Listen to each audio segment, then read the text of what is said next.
This story surrounding this idiot who broke into the medical facility where Thad Cochran's wife is living is taking a bizarre turn. The Daily Beast, which is not exactly friendly to conservatives, did a whole article on Chris McDaniel and said he's totally innocent of any connection to this blogger, this Clayton Kelly guy.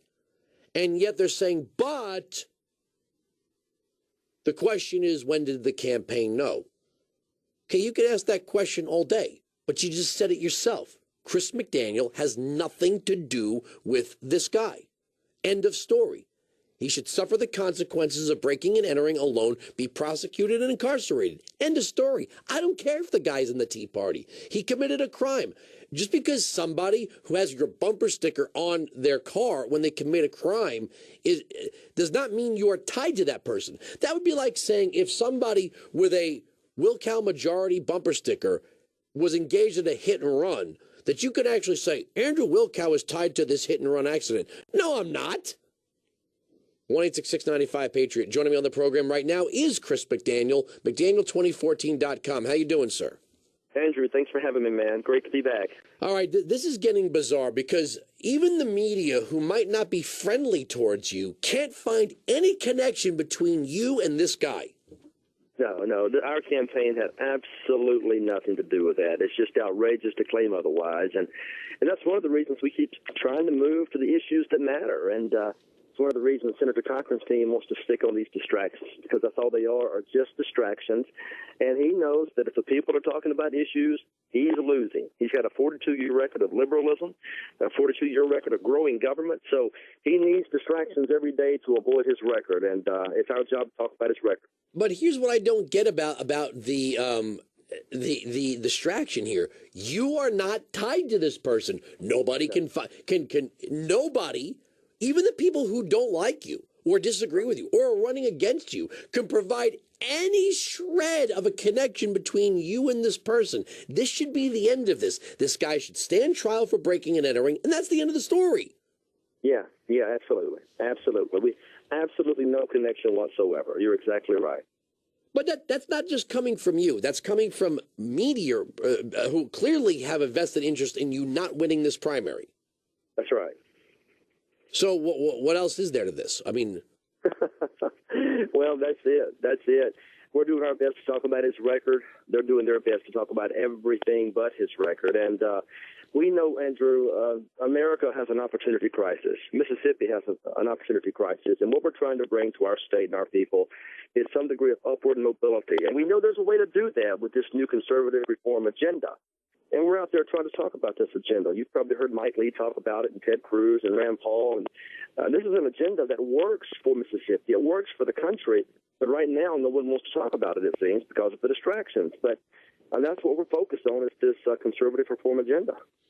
Has this affected your poll numbers in any way? Because clearly, if it is in any way, then Thad Cochran's got an incentive to keep this in the news.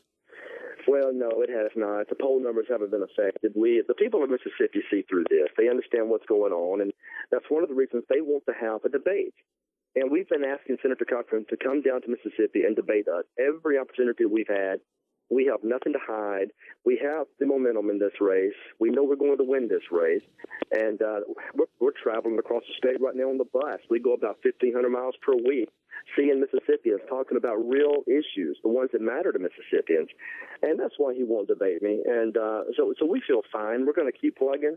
We're going to keep talking about the issues that matter. We're going to unveil our conservative reform agenda here in the next couple of days, and we're going to show Mississippi that we're ready to work.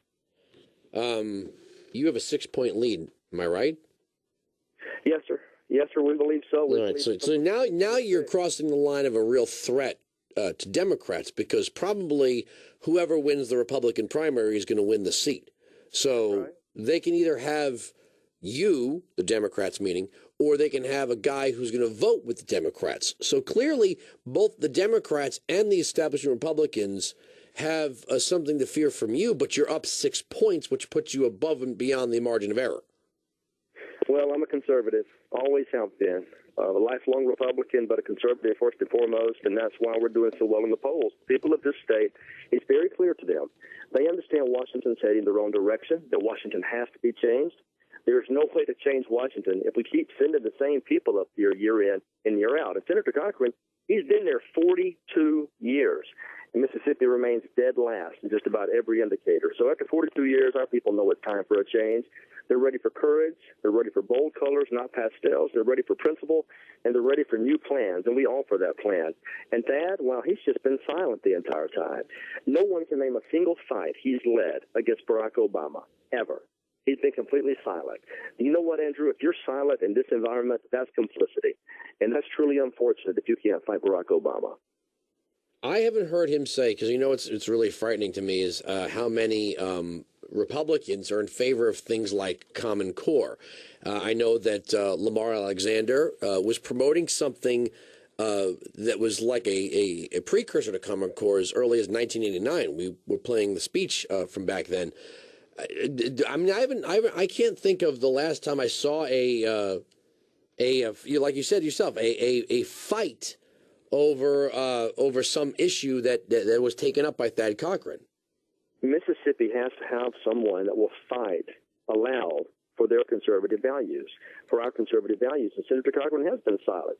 It doesn't matter what the issue is. On Common Core, he supported the monies. He was silent. On funding Obamacare, he was silent. When it came to several gun regulations or restrictions, he's been silent. Across the board, every time the conservatives lose a battle, or at least are engaged in a battle, Senator Cochran's been silent. Mississippians want someone that's going to stand there on that floor with Ted Cruz and Mike Lee and Rand Paul and to raise their voice in defense of conservative principles and values. That's who we're asking for. That's where we're going to win this race. Now, am I right? He voted for the creation of the Department of Education and then voted for No Child Left Behind, which, right. Really, I don't think there's a conservative out there that tried to defend George Bush on that. That was essentially Common Core, which is supported by Jeb Bush and the establishment. That's right, folks. Team tender for the end that Senator Cochran, he did vote for the Department of Education despite Republican objections. He reached across the aisle, joined with Jimmy Carter, and supported that monstrosity. Likewise, when No Child Left Behind came around, he was a big supporter of it, and now he's supporting the race to the top funds. He has been in the pockets of the Democrats for as long as we can remember, and there are some of us in this state, we're tired of reaching across the aisle. We want people to stand for our conservative beliefs, stop the compromising, stop spending my great-great-grandchildren's future, and that's what we're going to be. We're going to stand there on that floor, and we're going to fight for our belief system. Now, he also voted, am I right, for the New Year's Day fiscal cliff vote, which raised taxes. Yes, that's right. Oh, he's voted to raise taxes many times, from internet taxes to income taxes to gasoline taxes. He is a friend to big government. He is a friend to cronyism. He is a friend to illegal immigration. He is a friend to everything that most reckoned conservatives would find appalling. But that's who he's been, and his record speaks very clearly on that, and that's why the American Conservative Union gave him a D- during the Obama presidency. They refused to endorse his race this time. He just hasn't been a conservative voice for Mississippi, and that has to change. We are, after all, the most conservative state in the republic. How old is he now? Like 70? How old is he?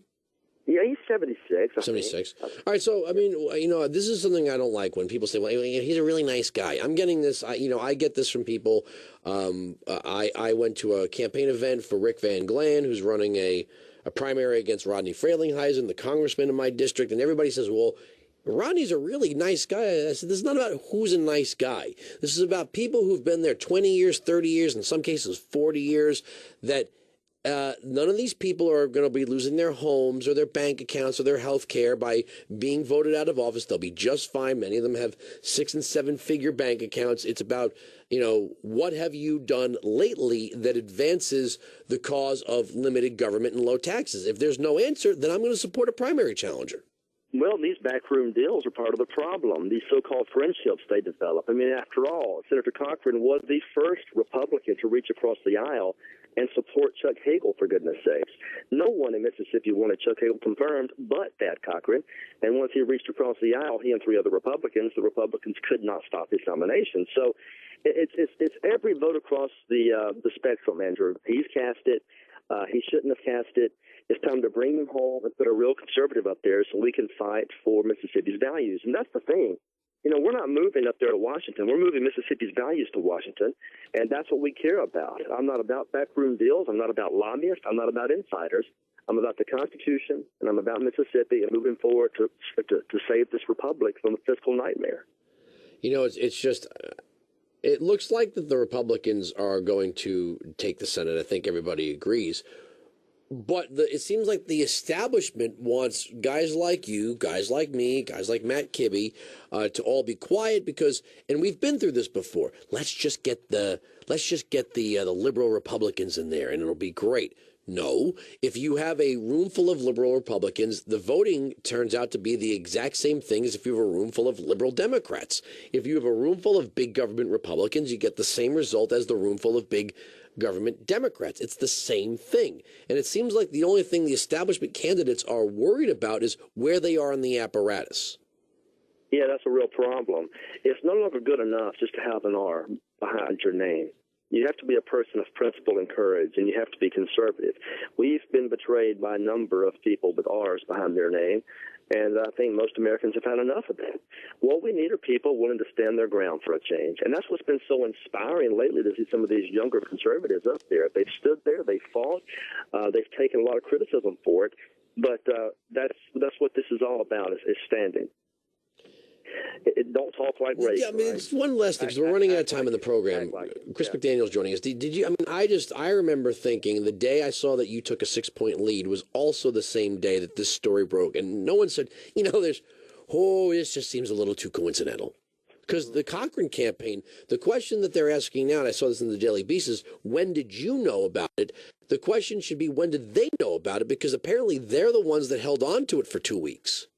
Well, almost 3 weeks. 3 weeks. They held the story and did not file charges for almost 3 weeks. And I can tell you, had it been my grandmother, had it been my wife, I'd have filed it instantly. But they held on to the story for 3 weeks. That's right. Why would? Yeah, this has nothing to do with you. Is Thad Cochran so political that when somebody breaks in, and you've said it on this program, I think we all agree that this is a pretty disgusting thing to do, regardless of your political views. You don't break into the hospital room of an elderly person who's infirm and take pictures of them to exploit for political gain. I don't care who the hell you are. That if Thad Cochran is so concerned about his wife's dignity, they should have filed those charges the day of. I agree. I would have filed them the day of. No question about that. I wouldn't have waited for 3 weeks. That just seems weird. Right. Well, I'll tell you this, Andrew. We're having a great time down here in this race, and I'll be the first to tell you. In the end, this isn't about who I'm running against. It's what I'm running for. And the conservative agenda that we're going to place forward over the next few days is going to be everything right. Pursuant to the Constitution, it's going to change the way we look, not only at this country, but our state. And I'm inviting people to join me, to join this conservative cause. It's important. Now is our chance to fight. Now is our chance to make a real difference. And if you'll come join us, if you don't mind, can I give my website? Of course you can. Please come join us at our website. The website is McDaniel2014.com. It's just McDaniel2014.com. There are thousands of patriots coming to the state. There are thousands of conservatives that are giving money. We are well positioned to win this on June the 3rd. We believe we will, but we need your help. Now's the time. Now's the time to learn to fight again. All right. I got to end the program here because Hannity's coming up next. McDaniel2014.com. Don't let this one get to you. It sounds like everybody knows this incident with Senator Cochran's wife has nothing to do with you. Chris McDaniel, thanks for joining us.